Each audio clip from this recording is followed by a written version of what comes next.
नमस्कार दोस्तों, आप सभी का स्वागत है आज के एक फिर न्यू कहानी में। दोस्तों, अक्सर हम लोगों ने देखा होगा कि होनी जो होकर आता है वो होकर ही रहेगा, उसे कोई टाल नहीं सकता है। दोस्तों, अगर आपके नसीब में लिखा है तो आप यानी कहे तो छत पर से भी फानेंगे तो आप बच जाएंगे। अगर आपका नसीब खराब होगा तो आप दोस्तों यानी पलंग पर से भी गिरेंगे तो आप नहीं बच पाएंगे।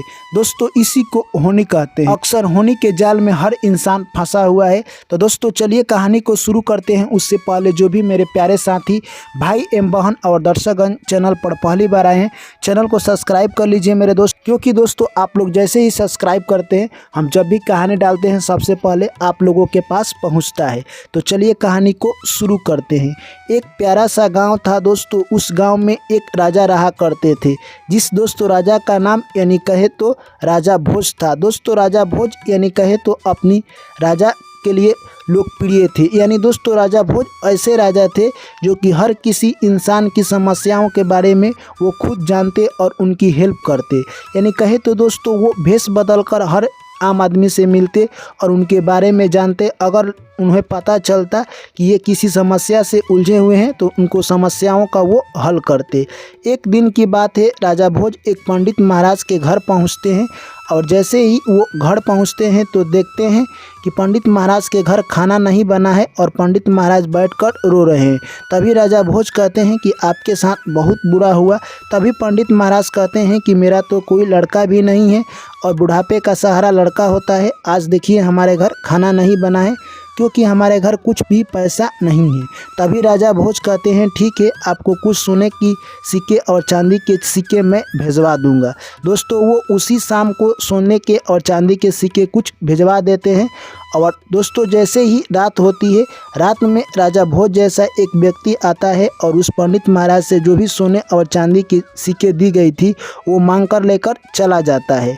दोस्तों, यानी सुबह होते ही फिर वो पंडित महाराज राज दरबार में पहुंचते हैं और सारा किस्सा सुना देते हैं। फिर राजा भोज कहे तो कुछ सोने के सिक्के और चांदी के सिक्के पंडित महाराज को दे देते हैं। और अगले दिन राजा भोज यानी कहे तो दोस्तों फिर उसी पंडित महाराज के घर आकर छिप कर देखने लगते हैं कि आखिर वो कौन व्यक्ति है जो कि मेरा रूप धारण कर कर इस पंडित महाराज के सोने और चांदी के सिक्के लेकर चला गया है।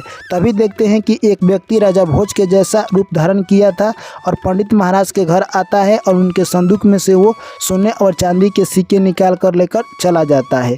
तभी राजा भोज उस व्यक्ति को रोकते हैं और कहते हैं कि तुम कौन हो, मेरा रूप धारण कर कर इस पंडित महाराज को कष्ट क्यों दे रहे हो। तभी दोस्तों वो व्यक्ति बोलता है कि हे राजा भोज, आप नहीं जानते हैं जो होनी होना है वो होकर रहेगा, आप उसे नहीं टाल सकते हैं। तभी यानी कहे तो राजा भोज समझ जाते हैं कि ये सब होनी करा रही है, यानी पंडित महाराज के जीवन में सुख नहीं लिखा है। तभी दोस्तों वो वहाँ से राजा भोज अपने घर चले जाते हैं। अगले दिन सुबह होते ही राजा भोज शिकार करने के लिए दूसरे राज्य में चले जाते हैं। घोड़ा ने एक बार जोर से झटका मारा और राजा घोड़ा पर से गिर जाते हैं और वो घायल हो जाते हैं। उस राज्य के सैनिक उसी रास्ते से जा रहे थे। तभी देखते हैं कि कोई ये व्यक्ति गिरा हुआ है। उसे उठाकर पूछने का प्रयास करते हैं और राजा भोज को काफ़ी चोट लग चुकी थी। वो कुछ भी बात नहीं बताए, जिससे सैनिकों ने समझा कि ये कोई चोर है। उसे बहुत पीटा और मार कर वहीं पर फेंक देते हैं। दोस्तों, उसी रास्ते से राजा भोज का चेला यानी गंगू तेली अपने घर लौट रहे थे तो उन्होंने देखा कि कोई व्यक्ति को कोई मार कर फेंक दिया है। वो जाकर देखते हैं तो ये तो उनके गुरु राजा भोज है। उनको उठाकर ले जाते हैं और अपने घर रखते हैं। दोस्तों, यानी कहे तो कुछ दिन में सेवा पानी करते हैं और राजा भोज ठीक हो जाते हैं। कहे तो दोस्तों वो जिस राज्य में रहते थे उस राज्य का राजा ने घोषणा किया कि आज यहाँ पर सभी विद्वानों का इकट्ठा होना अनिवार्य है और राजा आज कुछ यानी बड़ा घोषणा करने वाले हैं। दोस्तों, वहाँ पर बहुत बड़े बड़े विद्वान और बहुत बड़े बड़े मंत्री राजकुमार भी आते हैं। तभी दोस्तों राजा ने घोषणा किया कि जो भी इस राज दरबार में अच्छा बात कहेगा या कुछ अच्छा गाकर सुनाएगा या कुछ भी अच्छा करेगा, जो मेरे लड़की को अच्छा लगेगा उसे मेरी लड़की शादी करेगी। सभी दोस्तों उत्साहित हो जाते हैं और किसी ने कुछ गाया, किसी ने कुछ गाया, किसी ने कुछ गाया, फिर भी राजा की लड़की उत्साहित नहीं होती है। तभी दोस्तों उसके बाद यानी गंगू तेली जो कि अपने राजा भोज को लेकर आता है और कहता है, हे महाराज, आप मेरे छोटे से गुरु हैं, उनको आज्ञा दीजिए, वो कुछ गाना चाहते हैं। तभी राजा कहते हैं कि हे गंगुतेली, तुम लेकर आओ अपने गुरु को और जो भी वो कहना चाहते हैं यहीं पर कहेंगे। तभी दोस्तों यानी वो गंगुतेली बहुत चालाक था, वो अपने राजा के बारे में नहीं बताया था। वो राजा भोज थे दोस्तों, वो आते हैं और एक निर्गुण गाना शुरू करते हैं। जैसे ही दोस्तों वो निर्गुण गाते हैं, सभी लोग निर्गुण के धुन में खो जाते हैं और उनकी लड़की प्यार का इजहार उस राजा से कर देती है। उनकी लड़की समझती है कि ये सिंपल कोई लड़का है। तभी उस राज दरबार में राजा कहते हैं कि तुम इस सिंपल लड़के से शादी करोगी, यहाँ पर बहुत सारे राजकुमार और विद्वान हैं, उनसे तुम शादी नहीं करोगी। तभी उनकी लड़की कहती है कि मैं इनकी आवाज़ की दीवानी हूँ और मैं इनसे ही शादी करूँगी, मैं किसी से शादी नहीं करूँगी। दोस्तों उसके बाद यानी राजा कहते हैं कि ये लड़का बहुत मुझे गरीब लग रहा है, इसके हाल देखो, इसके देह पर वस्त्र भी अच्छी तरह का नहीं है। तभी दोस्तों यानी वो अपने विद्वानों को बुलाते हैं और कहते हैं कि इस लड़के के बारे में कुछ बताओ। उनके विद्वान आते हैं और बताते हैं कि ये लड़का बहुत यानी मन का शुद्ध लड़का है और ये बहुत बड़ा व्यक्ति है। तभी दोस्तों राजा कहते हैं कि हमें तो विश्वास नहीं हो रहा है, इसकी हालत देखकर लग रहा है कि ये कोई फ़कीर और गरीब व्यक्ति है। दोस्तों उसके बाद राजा कहते हैं कि हमारे राज दरबार में ये आ गया है तो इसे मैं राजा बनाकर ही छोड़ूंगा, क्योंकि ये मेरा बेटी का पति होने वाला है, इसे मैं बहुत बड़ा राजा बनाकर ही छोड़ूंगा, क्योंकि मेरे हाथ में है, मैं जिसको चाहूँ उसको अमीर और गरीब बना दूँ।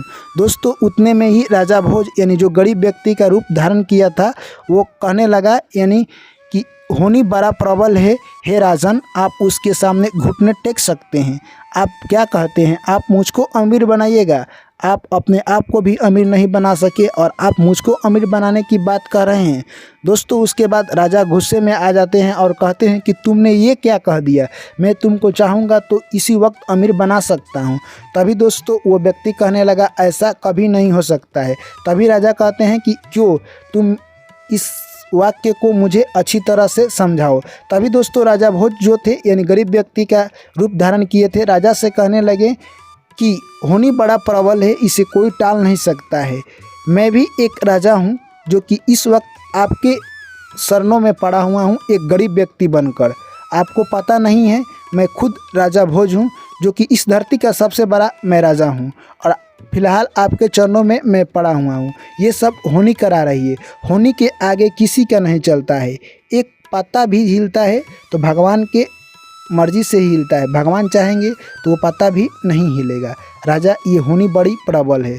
दोस्तों उसके बाद राजा को समझ आ जाता है कि राजा भोज कहना क्या चाहते हैं।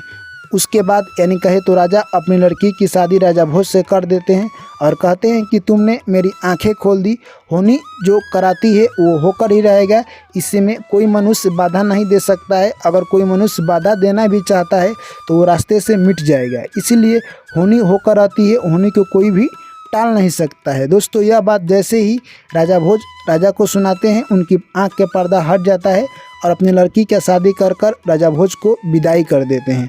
दोस्तों राजा भोज अपने घर जाते हैं और खुशी खुशी अपना जीवन जीने लगते हैं।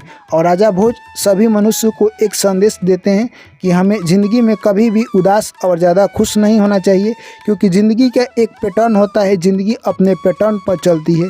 जिस तरह से मेरे दोस्त जब इंसान पुल पर चढ़ता है तो काफ़ी मेहनत लगता है और पुल पर चढ़ जाने के बाद जब साइकिल ढुलती है तो उसे आराम भी मिलता है। ठीक उसी प्रकार जीवन चलता है, कहीं पर अच्छे रोड आते हैं तो कहीं पर ख़राब रोड आते हैं। यानी कहने का साफ मतलब है कि हर इंसान के ज़िंदगी में कभी तकलीफ़ आता है तो कभी सुख का समय आता है। सुख में ज़्यादा खुशी ना हो, तकलीफ़ में ज़्यादा घबराए ना, क्योंकि मेरे दोस्त दोनों समय एक ही रफ्तार से निकलता है, दोनों समय निकल जाएगा। तो चलिए दोस्तों इस कहानी के बारे में आप अपनी राय हमें लिखकर ज़रूर बताएं, क्योंकि दोस्तों जब भी आप इस कहानी के बारे में कुछ लिखते हैं तो हमें बहुत अच्छा लगता है। फिर आप लोग से मिलते हैं अगली कहानी में। ऐसे ही प्यार और सपोर्ट बनाए रखें, चैनल को जरूर सब्सक्राइब कर लीजिएगा मेरे दोस्त। मिलते हैं फिर नेक्स्ट वीडियो में। Thank you, take care, bye bye, जय श्री कृष्ण, राधे राधे।